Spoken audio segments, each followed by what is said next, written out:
This video is brought to you by my Discord and my Blue Sky. Check the links down in the description below. Hey, what's going on, you guys, and welcome back to That's a Wrap. My name is the White Lantern Raptor, and today we are going to be discussing Simone the Digger, Gurren Lagann versus the White Lantern Kyle Rayner from DC. But before we start talking about that, let me introduce who we have on the panel today. First up is Red Archus, one of the lovely Raptorverse mods, link in the description, by the way. And he hasn't been on the show since, I believe, the trivia episode, which is like a year old at this point. So yeah, welcome back. How you doing? Who the hell do you think you are? Who the hell do you think I am? My drill will pierce the heavens with my intrusive thoughts, Raptor. Oh yeah, no, I believe that. I definitely believe that one. Great to have you back. Next up, joining us for the first time, we have Dangerman, one of the many members on the server. How you doing? I'm doing pretty good. I'm really excited to be here for the first time, and especially for this episode because there's a lot to talk about. So yeah, I'm really excited. Oh yeah, there's definitely a lot to talk about. I have a lot of notes on this one. But yeah, I'm sure we're gonna have a great time. And last but not least, we have another one of our many members, Ender. How are you? Just who the hell do you think I am? I think you're Ender. That's what I think. Brain rotted my way. I'll drill through it. I don't know. I have no script. I'm going based entirely off of my very smooth brain. Dude, what do you think I'm doing? What do you think I do for all these episodes? Yeah, no, I would like the brain rot to be drilled out of my head, personally. But yes, thank you guys so much for showing up. I really do appreciate it. And yeah, so this is the podcast that we do on the channel where we review episodes, talk about Death Battle, all of that stuff. It's a fun time. All of these guys come from the Discord server, so, you know, again, link in the description if you want to join, you know, be a part of all of that. And yeah, so it's Simone versus Kyle today. One of the Kickstarter matchups, a really major episode in this community. I'm sure there are some people that watch Death Battle casually thinking like, why is everybody making such a big deal out of this? Like, who even is Kyle Rayner? Like, I'm sure there are people like that, but for the community itself, you know, this was such an event. So I kind of wanted to ask everybody's opinion on, you know, just what they thought about the matchup. Did they have the hype that it seemed like everybody else had, or did they not really care that much? So Archus, we'll start with you. What did you think about this matchup just as a whole before it was even made into an episode? I got the hype, but I was never really that invested in the hype because me personally, I was more of a fan of Simone versus Shoutmon from Digimon. Like I knew it was never gonna happen because Simone versus Kyle was just that big, but I kind of did like a matchup with my my personal favorite Digimon, but I still liked Simone versus Kyle for what it was. I saw the potential, I saw the hype, and you know, even my ass that preferred Shoutmon could never tell you that Will of the Drill was not the epitome of hype. Right?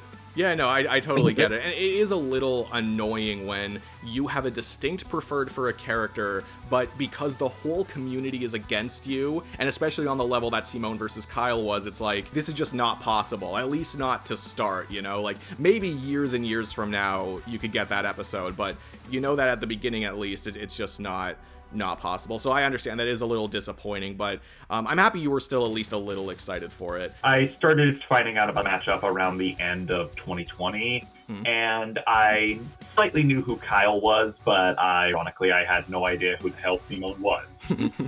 So when the matchup started getting more popular, like when it got on the Champions poll, or of course on the Kickstarter, I started getting more excited for it, and when it was announced, I thought this definitely had potential to go cosmically insane. And then the preview started coming out and got even more excited, and now here we are with the actual episode. I mean, it's one that if you're in the Death Battle community, you can't not hear about it at some point. Even if you're not really hyped for it, it's like you're gonna understand it to some degree. So yeah, for sure. I remember when I first heard about it, I was like, well, this sounds really interesting, and then the more I learn about it, it's like, oh my god, this is awesome. So yeah, I can definitely feel like just the escalation of learning about it and you know, developing your opinion on it. When I first heard about this matchup, I slightly knew who Kyle was. I had no idea who Simone was. But eventually, Kyle became my second favorite Green Lantern. Still didn't know who Simone was. And whenever Death Battle was seemingly going under and going to die, I was sad. I was talking with my dad, and he recommended an anime to me, Gurren Lagann. What's that? And I saw that the main protagonist was Simon the Digger, so I could finally understand the matchups, and oh my god, it was peak fiction. I was like, I am on board with this now. Let's go. This is all very similar to me, yeah. Like, I learned about the matchup. I think the conception of this matchup, I might be getting this a little wrong, but like, it started off largely as like a spite matchup, as to be like, oh yeah, here's a character that a DC Herald could not beat under any circumstances. And then of course, as people looked more into it, because that's just how DC is, it got a lot more interesting. And then it unironically became one of my most wanted matchups for the series, just for the sheer hype, the sheer possibility of it. The characters are so interesting to talk about, both in how their powers work, but also just who they are as people, and you know, what they've gone through and all of that. So, you know, I just thought like, this is the perfect formula for a death battle. And then of course, once it got announced on the Kickstarter, it was like, oh my god, like, it makes perfect sense that that's something they'd want, you know, to announce to incentivize people to donate. But to actually see that, like, oh my god, like, if we reach this point, they are going to do this episode, it was crazy feeling to me, and I was really happy when, you know, we reached that point. There's a lot of stuff we can talk about in the animation, a lot of stuff going on. So Red, we'll start with you again. Just generally speaking, anything general, anything specific, what did you think about the animation? I thought the animation was pretty good, you know, an awkward shot here, Lagann's face looking kind of funky there, but besides that, I feel like it was well put together. The pacing kind of jump-started a little bit, but that was kind of to be expected because no one was here for Galaxy Gurren Lagann, for example. Like, we weren't here for that. Right. You know, we weren't here for that. People were here for Tengen Toppa and Super Tengen Toppa. So I understand the quick escalation. I do like Kyle becoming like a big Superman, because he's such a big Superman fan. Yeah, that was fun. I originally thought they were just gonna do, like, you know, usual like sprite battle with hand-drawn shots sprinkled throughout. I did not expect it to be entirely hand-drawn. Right. So that was a decent surprise. It was really cool to see all the unique constructs that Kyle was able to construct. The golf one especially got a laugh out of me. Yeah. I also noticed some of the little constellations that were around space right before they went to the whole stepping on galaxies part. Yeah. But I think one of them was actually Columbo. I'll have to take a closer look at all of those. Yeah. I think that someone pointed out that like one of the constellations was like just Segata Sanshiro, but Chuck Norris wasn't there, which kind of gives like an odd implication about maybe did that fight finally end? But I'll have to double check that myself, but that's cool, you know, because obviously if you're talking about constellations, like putting Chuck and or Segata in there is kind of a given. The voice actors did really well. I especially loved Simon's voice actor, who is the same one who voiced Giorno, surprisingly, from Joker vs. Giorno. Yeah. I really loved the climax of them just ending in a full-on fist-to-fist brawl. Yeah. I think that's a reference to the ending of Gurren Lagann. I did not expect them to end, you know, in that way, like, because of course with these characters, like when you think of climax, you think of the biggest thing possible, but it turns out no, they did the biggest thing possible first and then went to a fist fight, like a more, I don't want to say grounded because it's not grounded, but you know what I mean, like, you know, relatively grounded fist fight after that. That's definitely not something I expected them to do, but I have no complaints with that direction that they took. I love the escalation of it. First, then just fighting on the ground like how they usually do, then going to space, which is like their main thing. Yeah. And then Tengen Toppa and Gurren Lagann coming out, I was hyped. I was also scared that Kyle was gonna get howled.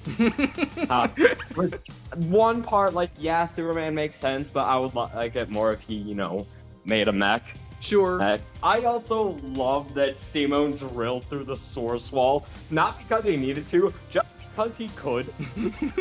It's an easy way to bring in Simon drilling through whatever the hell is in his way, and also finding a logical way to put in the life equation. So, you know, it kind of works out. It's like an idea where it's like, oh yeah, like it really works out for both characters. So yeah, like in hindsight, yeah, like it definitely works. And it's even funnier when you remember that the source wall, it's almost impossible to get in unless you're borderline omnipotent or the source wall wants you inside. Yeah. Implying that the source wall saw that Simon being that guy was like, you know what? I'm gonna let this one slide. At least as far as the animation's canon is concerned, yeah, sure. Then when Kyle started using the emotional spectrum, I was like, oh god, no, oh shit. And then when Kamina showed up, I was like, oh, Kyle's fucked.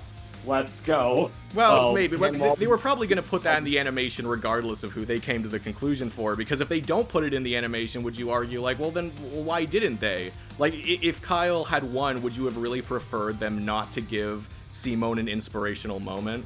Like, I don't know about that. And that, one of my most wanted parts of this fight, two big-ass drills colliding. Mm-hmm. That is the most thing that I wanted. Then I thought the fight was ended, and I was like, wait, who won? Then the portals opened up, and this is where you see Segata. And Segata was in Simone's portal, but Chuck Norris wasn't in Kyle's. So I was like, on a rewatch, I saw that, I was like, wait a second, did Segata finally put an end to the battle? I mean, who knows, right? This is the annoying thing, is like, when I'm recording my reaction video, it's like, I need to make sure that, like, you know, the recording is going okay. I need to be focusing on, like, a million different things at once. So it's kind of difficult, like, it's almost impossible for me to notice something that small the first time I watch it. I really wish I could pick up on more things like that, but unfortunately, it's just not going to happen. And sometimes I miss really obvious things when I'm watching just because of that too. So I can find things upon rewatch, but on the first time, it's like, yeah, sometimes I just wish I could have, you know, captured my reactions to stuff like that, because it is really funny to see stuff like that. And then Simone won. I was like, yes, my goat. And I just went and got a drink, because I did a lot of screaming during that while I was watching that. Raise a glass to him. Yeah, sure. Raise a glass to the goat, Simone the Digger. Pour one out for Kyle, yeah. I totally agree with a lot of what you guys are saying. Like, as far as me, like, yes, I think this was just a stellar animation overall. One of the best escalations, like you guys were saying. Like, I think as far as escalation go, it's one of the best we've ever seen on Death Battle. You know, so much work for the character models, for the backgrounds, the abilities. I do agree with Red that there were some moments here and there that didn't look as good as maybe the rest of the fight, and I really only noticed because we've had other more recent hand-drawn episodes like Bowser versus Eggman and Shigaraki versus Mahito, where, you know, I really can't think of a single shot that looks even a little bit bad. But of course, in order for them to do this as a whole, there is so much work that would have had to go into it. Like, just to make the final product, the full package, like, there's so much effort that goes into all of that, that at that point, it's like, yes, I can notice it here and there, but I'm not going to dock, you know, major points for it. I think the characters got really good representation. Of course, you know, Kyle got his imagination moments, especially at the beginning. I guess it makes sense. It kind of had to, like, devolve into more, like, just giant drills or giant, you know, lasers or whatever closer to the end. But it was nice to see some, you know, imagination here and there. And Simone got his, you know, insane power rising. The voice actors, I think they did well. The sound design, I think, doesn't get enough credit, because Death Battle doesn't always have the best sound design, but when they do have really good sound design, I still find that it goes a little underappreciated. And I say that as primarily an audio student in university, so I notice that a lot more. But I do think this is also one of the better episodes as far as sound design goes, and that's, you know, really important for, like, this huge cosmic battle. And about the track too, we can talk about the track, you know, because obviously it's a little different from Will of the Drill. Yeah, dude, I feel my existence ascending every time I hear "Where there is life, there is hope," and I'm just like, and I just start floating. How did Brandon get this much better? Like, he pulled a Simone. He evolved. Oh, guys, when are we getting the Super Tengen Toppa Brandon Lagann? Super Tengen Toppa Spiral of Emotion.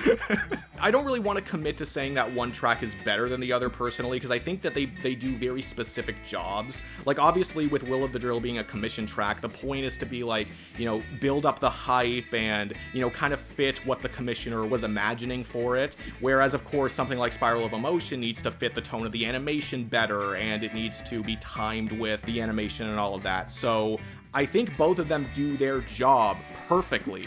But as far as trying to make a new track for this episode, I think basically reworking Will of the Drill was the best option. Because I was even saying before, like, I just like it if they put Will of the Drill in this episode, and obviously that's not what ended up happening. I'm not sure if legally they could have done that, but as far as creating a new track, I think it's genius to just give like a new emotional significance to it, a new feeling to it, but keep a lot of the lyrics. I really think they couldn't have done anything better to make a new track for it. And I've definitely listened to Spiral of Emotion a lot more than Will of the Drill recently, but I still love both of the tracks. I'm not going to discredit, you know, the masterpiece of Will of the Drill just like that, but I think they're both amazing. Okay, I think with that we can move on to the analysis section. So this is specifically just the analyses, the writing, the editing, not necessarily the conclusion yet. We will get to that later. But as far as the analyses were written, Ender, we'll start with you for this one. How do you feel about the analyses and the writing, the editing, just how all of that was put together? I think it was fantastic. I like how they covered their stories. I liked how with Kyle, they first went over Hal going batshit crazy, which caused Kyle to become a Green Lantern. And I like how they showed that, like, these characters, they are not perfect, but they will strive to become better, which ended up into them becoming the bulk unstoppable. Yeah, and I liked how they covered Kamina. I thought the analyses were very good. I also did not know about that DS erasure being down to the informational level, which Jesus. I do think as far as, you know, pacing them out goes, like, because yeah, you can talk about, you know, Kamina and various different moments in their lives, because you can almost split up their analyses into like two halves. Like for Simone, you have, you know, pre-time skip and post-time skip, and for Kyle, you have the Green Lantern stuff and the White Lantern stuff. And I'm happy that they didn't just focus on like the stronger stuff that these characters have, because it's important to talk about how far they've come. That's kind of like the whole point of the characters. So I'm glad they spent a lot of time on, you know, the pre-time skip stuff for Simone and the Green Lantern stuff for Kyle, because that's still important to, you know, thoroughly talking about the characters. And I think they spent the right amount of time on each of those elements. So yeah, I was really happy to see that. I thought the analyses were pretty good. I like what they did with Simone, making it seem like Kamina was the protagonist and Simone was just the sidekick. But then when they go over Kamina dying, like they momentarily pause, like, wait a minute. Wait, I thought he was supposed to be here the whole time. Yeah, exactly. And then they actually start talking about Simone, which I found pretty interesting. Kyle, I thought they did pretty good in making him sound as interesting, because not everyone, obviously, but a lot of people, especially casuals, were going to be here for Simone and Gurren Lagann. Yeah. At least with the analysis, they made Kyle sound equally as interesting and talked about him in a cool way. I like the little TV tropes. The fridging, yeah. Because that's an example of something that they didn't need to do, but they just decided to throw it in anyway, because it's interesting. Like you said earlier, it's nice that they covered who they were as people, because one thing that makes Death Battle stand out is that Wiz and Boomstick aren't just respect threats with voices. Yep. Like, they also like to talk about the characters or you know, what makes them tick, you know, small jokes here and there. Like, these aren't just threads showing you how powerful a character is. These are people telling you how impressive these people are. I've been saying this for years, that Death Battle is a celebration of who the characters are. It's not just respect threads the series. That's still an important part, but that's not everything that Death Battle is trying to do. Yes, absolutely. And yeah, like, a lot of people might have come for Simone, but this has definitely jump-started a lot of people's love for both characters, and that's one of the best things that Death Battle can do, right? Like, really introduce people to characters, get them interested in the series or the characters themselves. Death Battle has been really good at doing that for many years, and I think the sign of a really good Death Battle episode is when they're able to do things like that, like really get people invested in who the characters are when maybe they hadn't even heard of them before, right? Like, you need to be like a few layers deep in DC to like know what Kyle's deal is. And for Simone, if you haven't heard of Gurren Lagann, you haven't heard of Gurren Lagann. Like, that's kind of the way it is. Like, for a Western audience, some people just don't know what that is. There are some people that do, but some don't. And it's great that, you know, these characters are so inspiring in that way that yeah, Death Battle can just inspire people to go watch them. I think that's a great thing. Really love how they began the analyses by speaking about the characters' predecessors, Kamina and Hal. Mm-hmm. I had actually gone through the first 5 episodes of Gurren Lagann before this episode. I knew about Kamina. I unfortunately knew that he was going to bite the dust, but it still kind of made it impactful when they mentioned it in the analysis. When they went into the cosmic insanity, that was really cool to hear about. Some of my personal highlights is when they went into how Simone absorbed the multiverse labyrinth, and we got that whole calculation showing that, you know, like the universe responds infinitely or something like that, and it shows infinite in the background. I'm getting smashed by the swamp. And it even shows Bill in the background too. Though I also did not know about the whole Simone absorbing a manga version of himself writing Gurren Lagann. I did not know about that, and that was interesting to hear about. Yeah, basically I really enjoyed the analyses. I loved how they ended, how they brought up, like, basically the conclusion of Simone's story and, like, a wrap up on what Kyle's story is like right now. Yeah, I overall really enjoyed these analyses. I wouldn't say they're my favorites of the season, but they're definitely close. Okay. Definitely. Yeah, as far as my thoughts on the analyses, I actually have some different thoughts.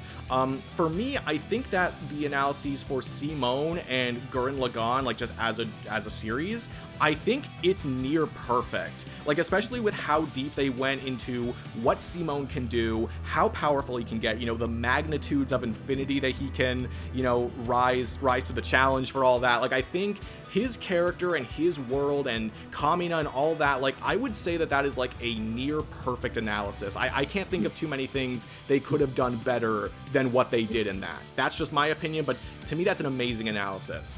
I liked Kyle's as well. I do think, though, that there are some things they could have done better, not as far as Kyle himself, but as far as DC itself, because there's definitely a little more to their cosmology than what they were letting on, which is weird because it does seem to contradict a little bit with things they've said in the past, but I don't know, it's not a huge deal. It doesn't really change too many things that much, at least in my opinion, but I guess it's just a little disappointing to me because especially with the dimensional talk, it was very clear that they were trying to describe things more in depth than what they normally do in episodes. It's a little disappointing where it's like, I know they still could have done better on the DC side. Again, it's not a huge deal. The analysis for Kyle himself is still really good. Like, I think they really represented the characters well as far as the analyses. I think, you know, I liked how they connected the willpower to these characters in different ways. Like, for Simone, it's the inspiring, indomitable human spirit. And for Kyle, it's overcoming his own literal demons. Like,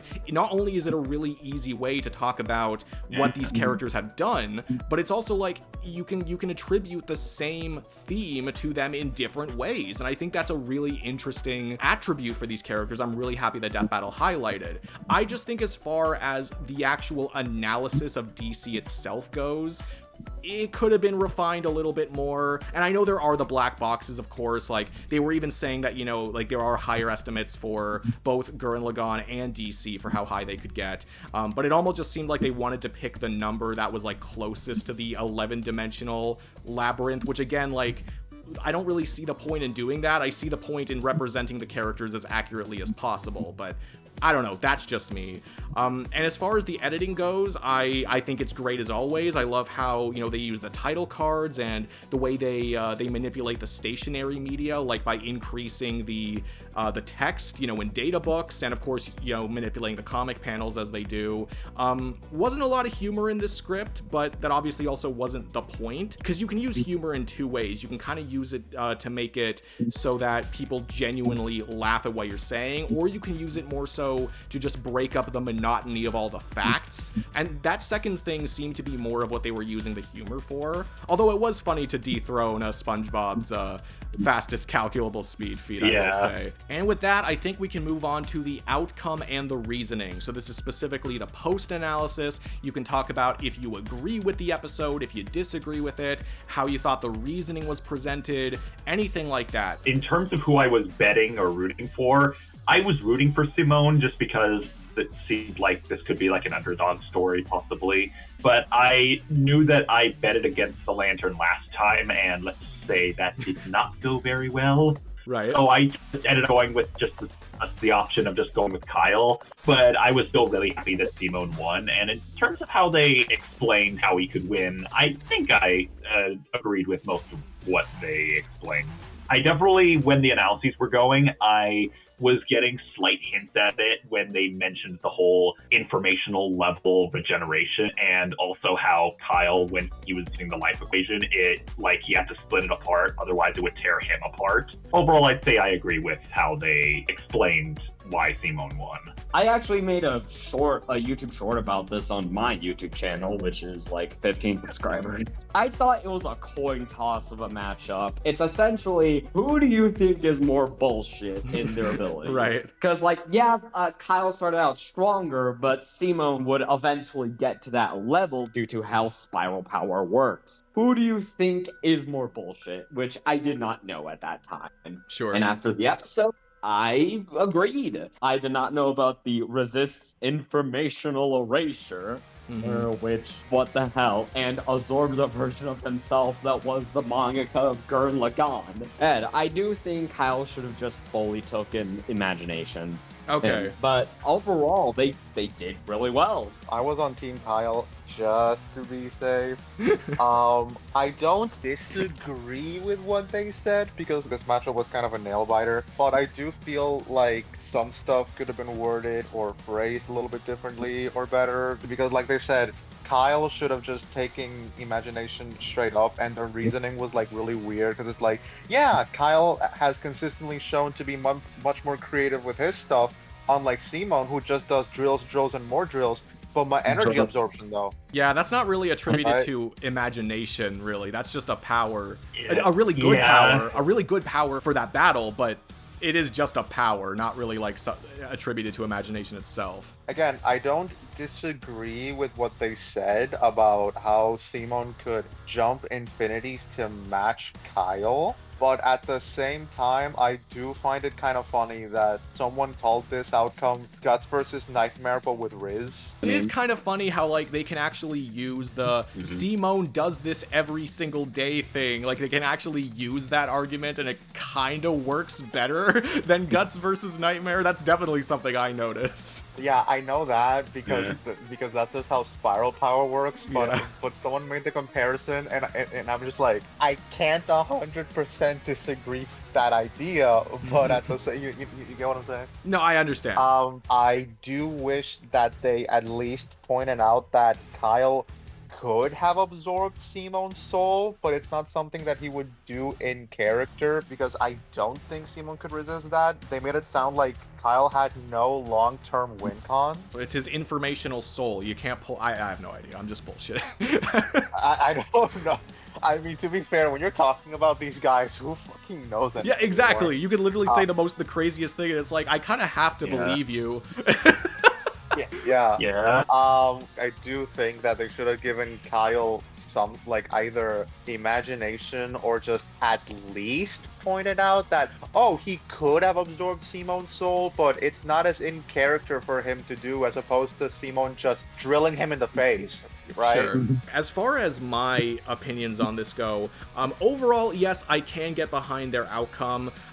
In my prediction, I was very torn. I did overall side with Kyle, but I was expecting Simone to win if they didn't lean heavy into the life equation, and clearly they didn't lean that heavy into the life equation, although we'll get back to that in just a second. But yeah, I also think that obviously some of the reasoning may have been attributed to ways that they analyze DC that I disagree with, as I said earlier, but generally it's okay to me. I understand, you know, because if you look at the individual things, like, yeah, being deleted on the informational level, the energy absorption, the ring running low on battery, like, that could definitely be a factor as if it goes on, you know, for longer and longer and longer. So, you know, I definitely think that there are some detriments on Kyle's side just based on what Simone has and everything like that. So I can understand what they were going for. And yes, I can say imagination, it was a little strange that they gave it to both of them, but it's fine. Like, it's not going to change anything as far as the debate goes.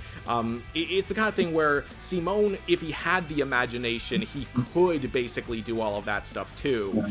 But evidently we have not seen him do it to the same degree as Kyle. So I guess it's kind of like, how do you interpret what imagination means in this case? But I can understand, thinking, well, Kyle should just take that. It's not a big deal anyway.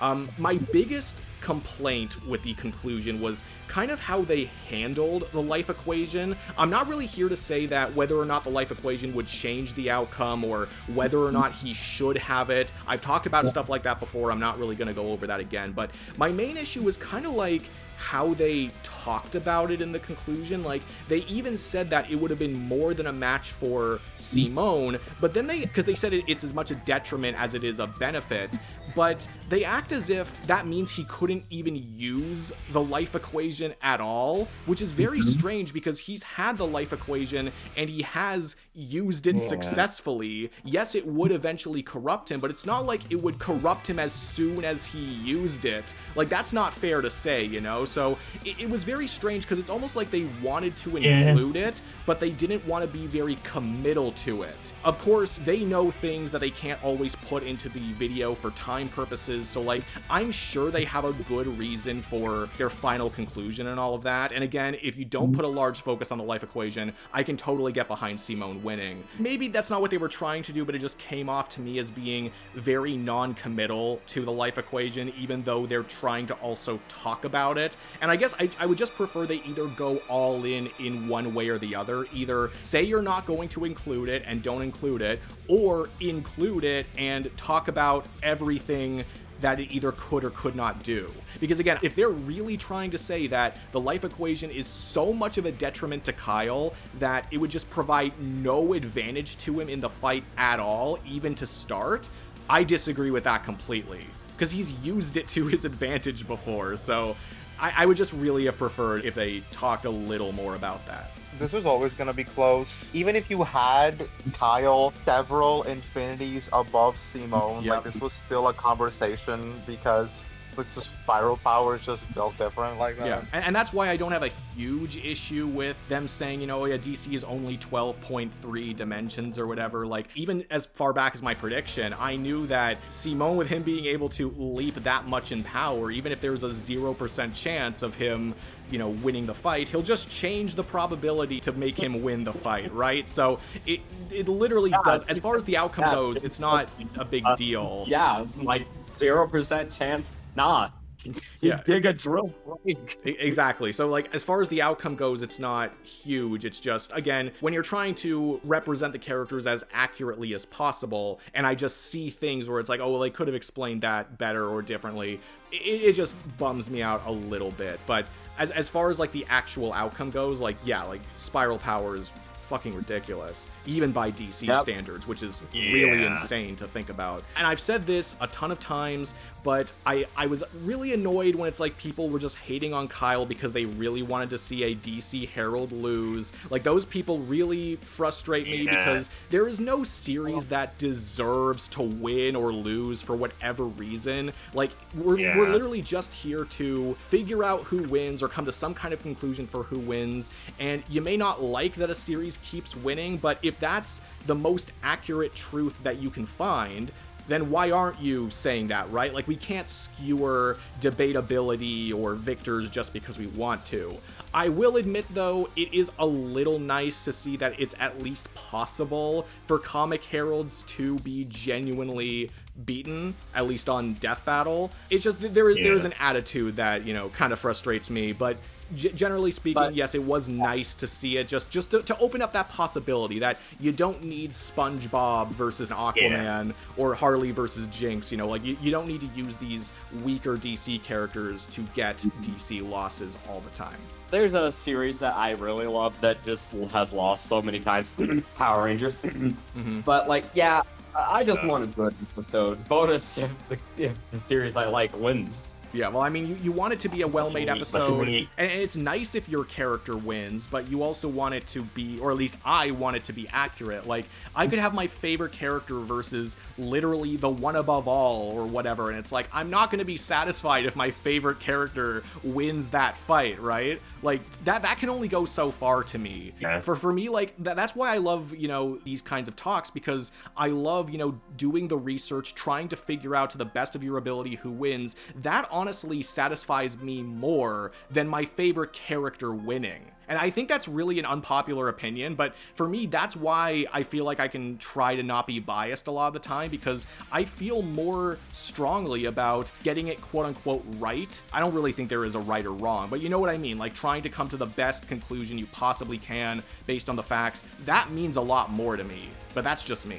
I mean, to be fair, when it comes to power scaling versus debating, there's always going to be a different answer to something. Yeah. Just because someone might be, well, I don't believe in this argument for character A, so I think character B would win. Exactly. With everything else. Basically, I mainly I do a little bit of research, but I try to not get too deep into the like versus community type of thing, you know, like versus debating, because I'd rather not go too deep down that rabbit hole. Mm-hmm. And basically, I do a little bit of research, then I just watch the episode and see what they're going to include, and I try to make sure the characters that I like, whether they lose or not, I try to make sure that doesn't affect my ranking too much. But if a character I love wins, it definitely does affect my ranking a little bit. Okay. Like, for example, Bowser versus Eggman. I was rooting for Bowser hard, but like with how much stuff Eggman had, I wasn't sure if Bowser was going to win, but when he did, I felt so happy about it, so much so that episode is my second favorite of all time now. Obviously, if a character you like wins or loses, it's definitely gonna impact your enjoyment of it in some capacity. Yeah. Like, for example, like one of the reasons why I don't typically go to rewatch something like Zoro versus Urza isn't just because I feel like the episode is like kind of outdated and I don't like how little depth they went into with Urza's armors, but also because my girl didn't deserve to get sliced like that. Bro. Yeah. They were killing anybody however they wanted to kill them. Obviously, they're trying to focus more on ceremonious deaths. What?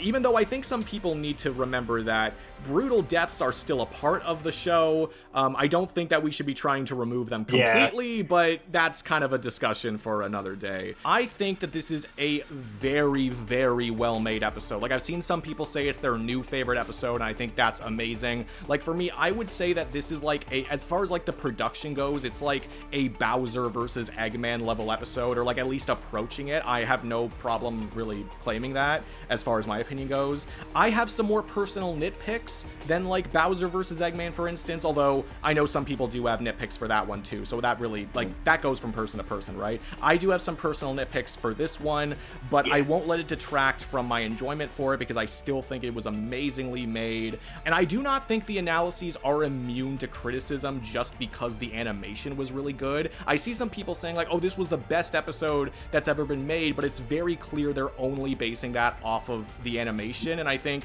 you can't just excuse what the analyses do just because of that. For me, like, I see the animation and the analyses as almost 50-50 as far as me judging an episode. That's why sometimes I have an episode that's like lower on my list than most people, because it's clear there are some people that are only focusing on the animation, but that's just a little bit of a tangent. At this point, I don't think there's any downside to Death Battle being independent. Like, they have proven that they do not need Rooster Teeth's funding to make amazing episodes, because like most of the episodes they've been making since the shutdown have ranged from like great to absolutely amazing. So it's clear they don't need all of that, and I'm really happy that they have proven that. Yeah, like when it comes to judging a death battle, like on one hand, I'm not going to judge people too harshly for mostly focusing on the animation, because that's partially what makes death battle stand out from other who would win video series. Of course, but at the same time, like, I do feel like the analyses and everything that's surrounding the outcome are just as important for the grand scope of the episode. Yeah. Because Bowser vs. Eggman was awesome, but I also appreciated they didn't just cover the characters, but then you rewatch and notice all of these Easter eggs, like Boomstick referencing one of the old like theme song jingles, or how in Eggman's background page you see Agent Stone from the movies, and it's like, you know, like, I feel like a lot of casuals don't give the analyses the recognition they deserve a lot of the time. They definitely don't, Okay, well, I think with all of that, we can talk briefly about the next time that being Wile E. Coyote versus Tomcat. Are we excited for that? I think we are, yeah? Yeah, I'm so excited for this. If my goat Tom loses, I'm gonna be very upset. Tom and Jerry was my childhood, and I have a particular love for Looney Tunes. Mm-hmm. So I am really excited to see both these series get represented. Yeah, absolutely. Me, I was very big on Looney Tunes, but any kind of cartoon that, was just that slapstick humor, like the shenanigans, all of that, to me, that is my kind of cartoon. I watched a lot of cartoons as a kid, but that was the stuff I really gravitated towards. Right. I loved the Roadrunner stuff. I loved the Bugs Bunny stuff, Daffy Duck and Porky, and Foghorn Leghorn too, so many characters that I just loved watching. Tasmanian Devil. I could go on forever and ever, but obviously Coyote is up there too, and Tom and Jerry, the quintessential cartoon rivalry with that slapstick stuff. So obviously they're so iconic. But I've just been waiting for more of these kinds of cartoons to enter Death Battle, and I'm so excited to see how we have so much proof that it's gonna be good at this point. Scooby versus Courage was amazing, and that had Luis animating. It was, and they handled Toon Force, whether it's Popeye or again Scooby and Courage. With Toon Force, they always do it well, or the vast majority of the time they do it well, right? So there's so much proof that this is going to be good. So at this point, I feel like I'm just waiting to see the masterpiece that we're going to get. I grew up on Tom and Jerry, and while I did watch Looney Tunes, Wile and Coyote was lower on my list of Looney Tunes that I watched. I'm definitely rooting for Tom here. On our souls, Tom is winning. I'm joking. No. I wouldn't go that far. It could just be a draw for all we know, dude. We can't bet our souls on anything here. We have no idea what's going to happen. I really hope it's not a draw, because at that point, that's just going to kind of kill my excitement for a lot of these kinds of matchups. If it's just and the problem is that Death Battle didn't even choose this one, we did. So it's if it ends up being a draw, then that's the way they're going to call it. And it's oh, well, that's kind of disappointing. I think there are some ways it could not be.